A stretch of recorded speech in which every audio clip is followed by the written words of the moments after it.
What's up?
Here we go!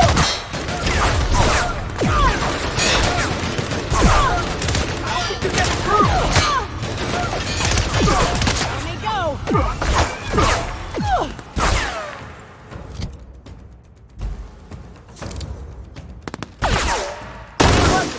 Too tough!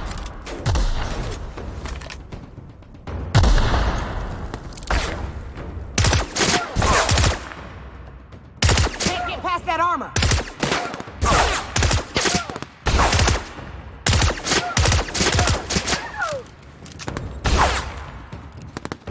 Gotta get past that armor!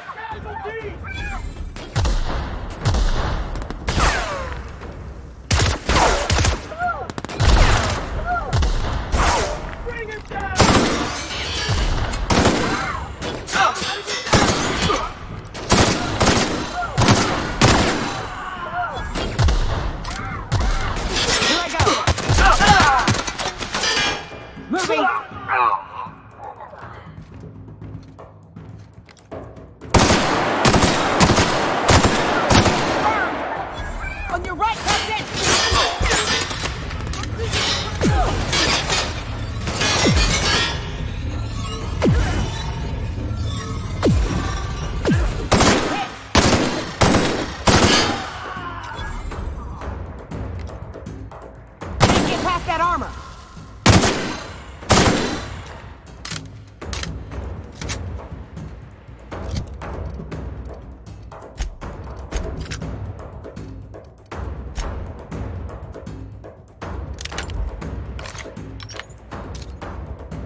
Captain.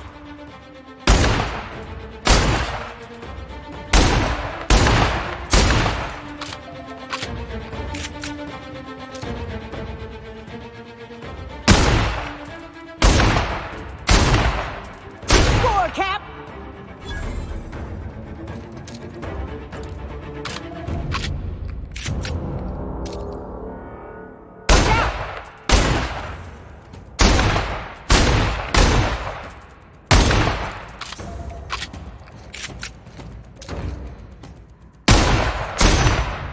Score one for Felix. Here we go.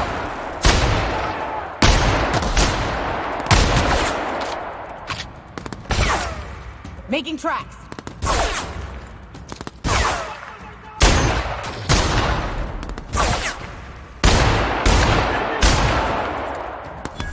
With ammo! Reloading!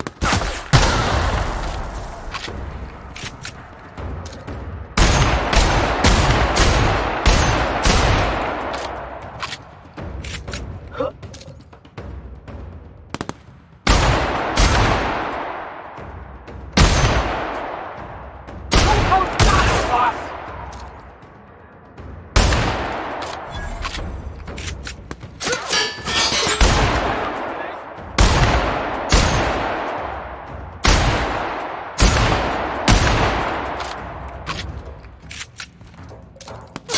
Come here.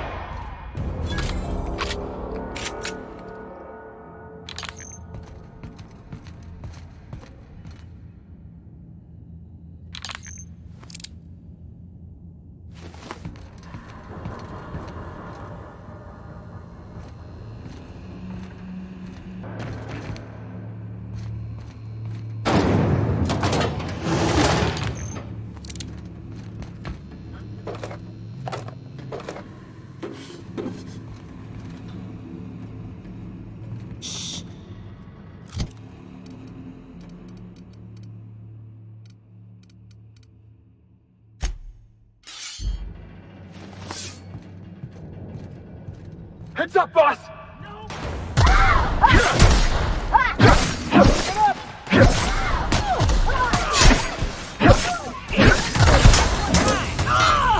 On you go!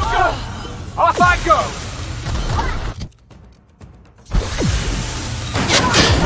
Working, boss!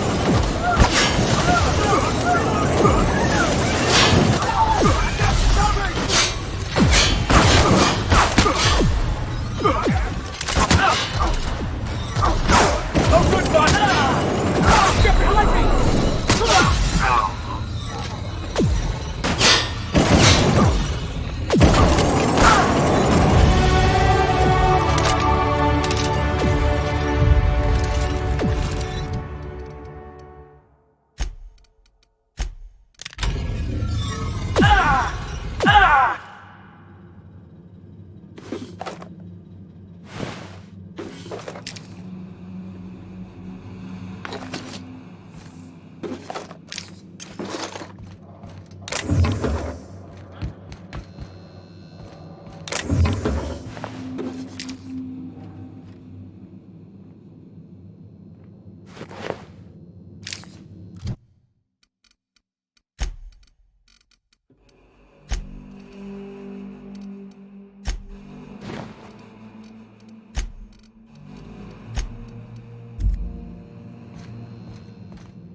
I'm going. What was that? I better take Moving in! Attack!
Well, look who it is.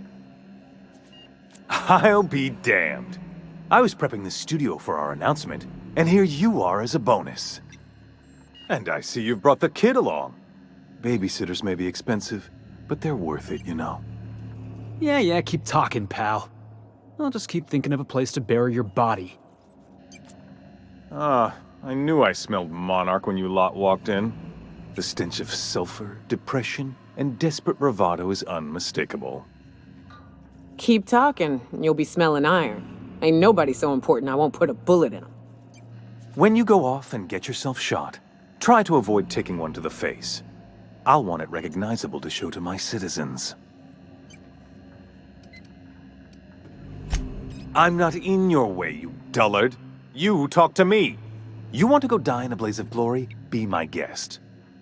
Besides, I don't know what you think you're doing here, but Sophia's doing good work up there with Phineas. Your efforts will be in vain.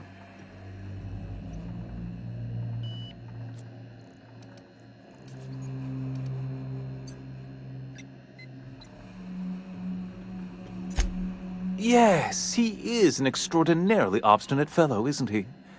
Fine, he isn't working for us per se. Semantics, he'll come around. But that's between us. As far as my adoring citizens will know, we've turned a dangerous crackpot into a working-class man. It's a miracle.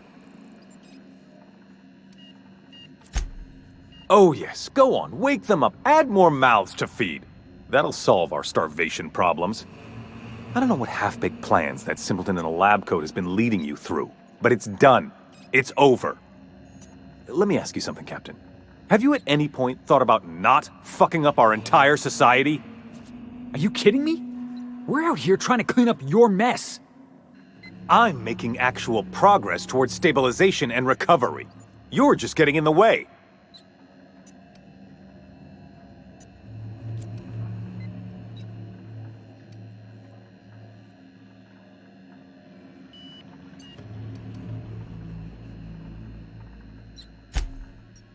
Oh, right. This coming from the psychopathic outlaw. Yes, I'll try to be more open-minded about your path of wanton dissent. We don't need your help.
Score one for Felix.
Incoming!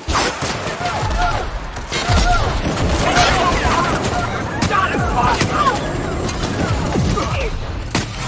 Out the perch!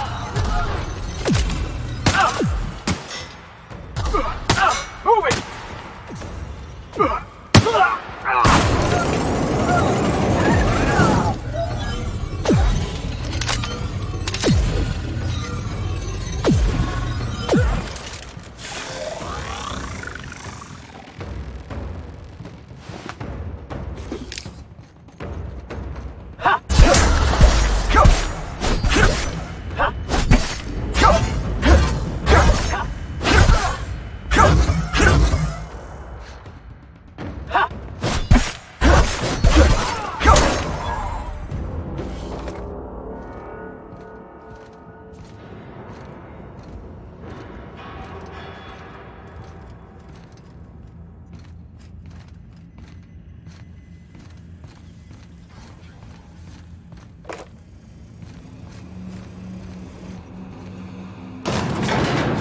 You, ain't feeling jittery, are you? 'Cause I'm not. Take a breath now, folks. Once we're up there, I suspect we ain't gonna have time to stop shooting.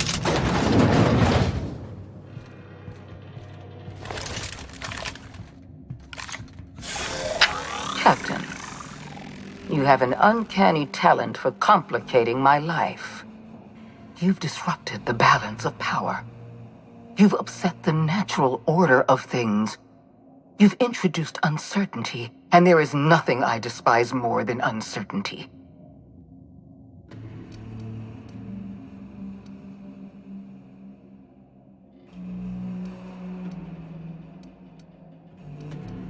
Typical. Running your mouth in the middle of a crisis. It's almost as if you delight in chaos. I should have dealt with you a long time ago. You were always too dangerous to leave unchecked.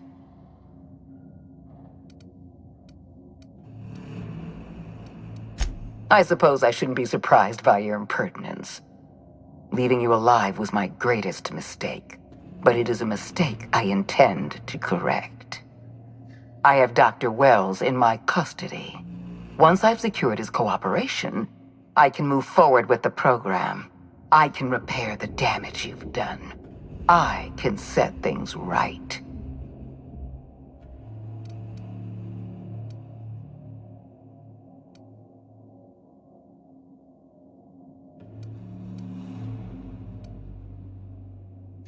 I'm aware of your propensity for violence.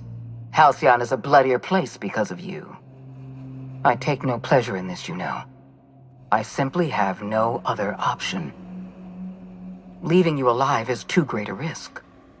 Goodbye, Captain.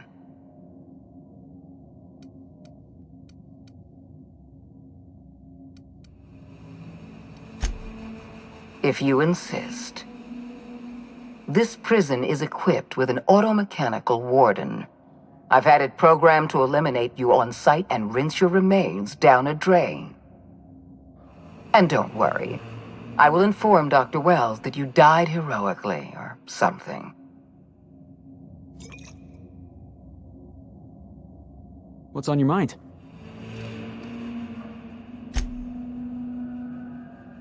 What's up?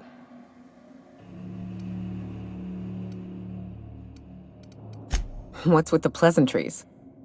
You want to know something? Just ask.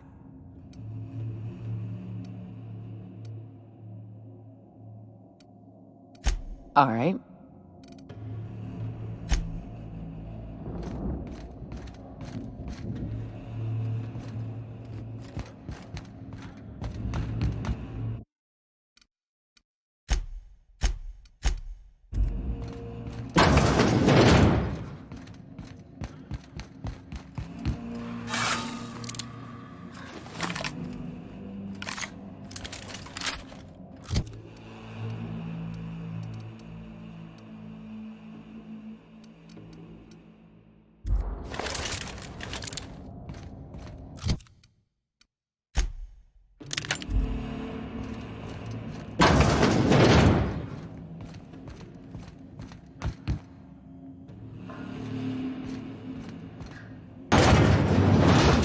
Processing data. I'm going.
alive.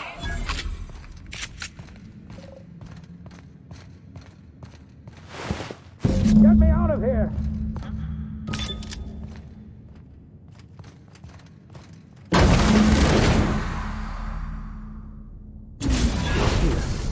You made it. I can hardly believe my eyes. You didn't have to do this, you know. Risk your life just to save mine.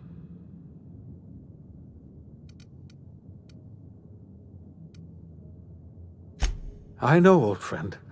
I know. Part of me wishes you'd left me here to rot. But what's done is done. You've left the board in tatters, but Halcyon is still on the verge of starvation. I just hope we're not too late. You and I are going to have to work harder than ever to save Halcyon. I'm afraid the situation is far worse than any of us ever anticipated.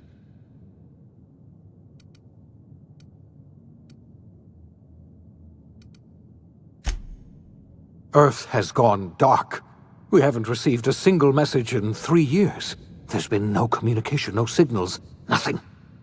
2 years ago, the Earth's Directorate's frigate disappeared on their way back to Earth. We don't know what they discovered when they arrived, or if they arrived at all. Hold on, Doc. Are you telling me the Earth went dark 3 years ago, and the board's just been covering this up? They've been incredibly effective at concealing the truth. Right now, the only people in the colony who know are standing in this room. So we've got to make do on our own. Seems to me that'll make us stronger in the end anyhow. You're quite right. We've got no choice but to make do on our own. Earth isn't going to help us. No one's going to help us now. We're alone out here, and I don't know if we're going to survive.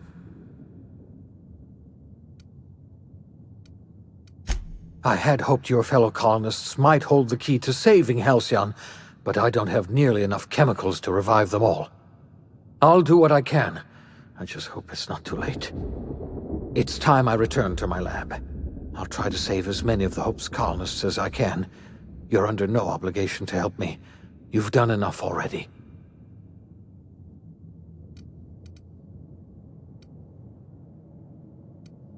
Thank you. I'm going to need all the help I can get. I know I've asked too much of you already. I revived you into a strange and unfamiliar colony. I put your life at risk. I made you an accomplice to my own ends. We were going to save this colony, you know. That's what I told myself when I pulled you from the Hope. You and I were going to set everything right. Now, I don't know what to think. Earth is gone, and we're going to need a miracle to survive another generation. I always suspected Halcyon might collapse one day. I just thought we would have more time.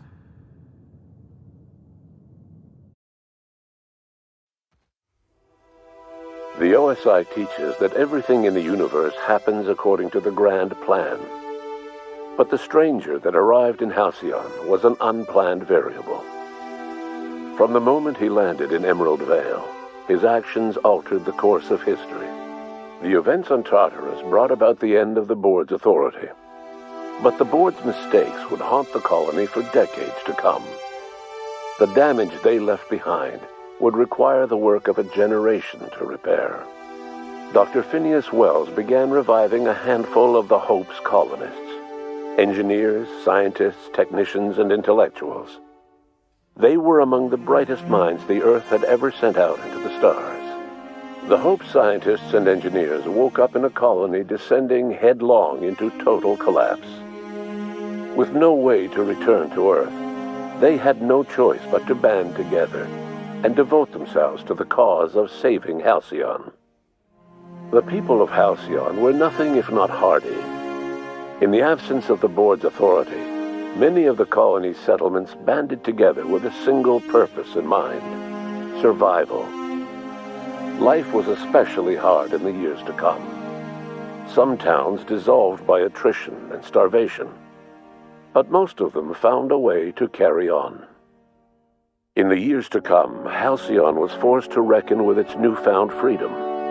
The board was gone, and for better or worse, the colony was responsible for its own destiny. Left unchecked, The war on Monarch consumed both MSI and the Iconoclasts. And when the sulfur clouds settled, only stragglers from both factions remained. Some found their way to Sublight, some to Terra 2, and some lived their final years fighting for food in the wilderness. In the end, only the beasts remained.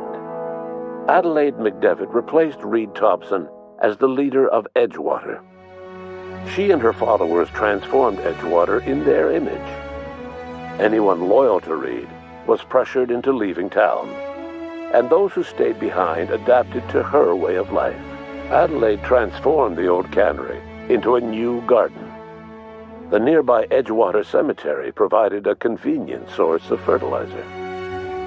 Junlei Tennyson fought to protect the Groundbreakers' independence. While the board's influence faded, mechanical difficulties forced her to rely on parts that only corporations could provide. The cost was high, and time would tell if Junlei could balance the work with her aspirations for a better future. The rediscovery of the Hope and the abandonment of the lifetime employment program forced Byzantium to come to terms with some uncomfortable realities about the state of Halcyon. While Byzantines were reluctant to surrender the luxuries they'd grown accustomed to, the board's diminished authority gave them little choice in the matter. Nearly everyone had to learn to make do with less. Some even had to get jobs. It was a dark time indeed. Life in Halcyon was sobering for Felix Millstone. The grand revolution he dreamed of never came. There was no great awakening for the colony, no celebrations in the streets. There was only the hard, desperate work of trying to repair a broken colony. Felix never had a head for numbers, but if there was labor to be done, he was there to help. Eventually, Felix realized that the work of a revolution was done with two hands. Though Parvati eventually grew comfortable aboard the Unreliable, she never quite came out of her shell, and she often wished aloud that her dad was still alive to teach her about the finer points of starship care and maintenance. While the colony fell into chaos, she found an island of relative peace with Ada, and they formed an unusual bond. She decided to remain aboard the Unreliable permanently as its chief and sole engineer. Nyoka returned to Monarch to take another crack at making a permanent life for herself. She formed the Charon Group, a mercenary outfit of ragtag survivalists and wilderness experts. Anyone in need of a guide or just looking to throw back a beer and swap stories could find her camping on the trail or clearing an infestation. Before his untimely death, Captain Alex Hawthorne had plans to restore and modify, for combat purposes, a sanitation and maintenance automechanical that he'd found in a state of disrepair in Emerald Vale's scrapyard. That unit remains broken down and forgotten in the Unreliable supply closet to this day. Minister Clark was released from house arrest, and his contact with you gave him a sense of renewed purpose and vigor. Once it became clear that no help would be coming from Earth, he threw his considerable efforts and talents into helping Halcyon manage the crisis before it. As for Dr. Phineas Wells, he spent his remaining years in his orbital lab. He was never able to come to terms with his own past, troubled by the decision of placing all his faith in the first colonist he ever revived, the infamous captain of the Unreliable. The revival project yielded mixed results. Phineas, weighed down by limited support and his own guilt, struggled to revive more than a handful of scientists and engineers. They made a heroic effort to solve the colony's problems, but with small numbers and facing long odds, their solutions never caught on. Only a few of the Hope's colonists were successfully revived. Wells died before he could see the fruits of his labor. He passed away a haunted man, crushed by the guilt of his failures. Small, petty factions squabble over what remains of the colony. Every attempt to reach out to Halcyon's neighbors is met with silence. And what about you, the unplanned variable in the history of Halcyon? Long after Wells passed away, you carried on his work with more energy, determination, and brilliance than he could ever muster. The years that followed were hard, but Halcyon survived by the efforts of the Hope's most promising colonists, the greatest of which was you. No one knows what's happened to Earth, and no one knows what the future has in store for Halcyon. All we know for certain is this: the name of the Unreliable and that of its intrepid captain will remain the subject of countless stories for years to come.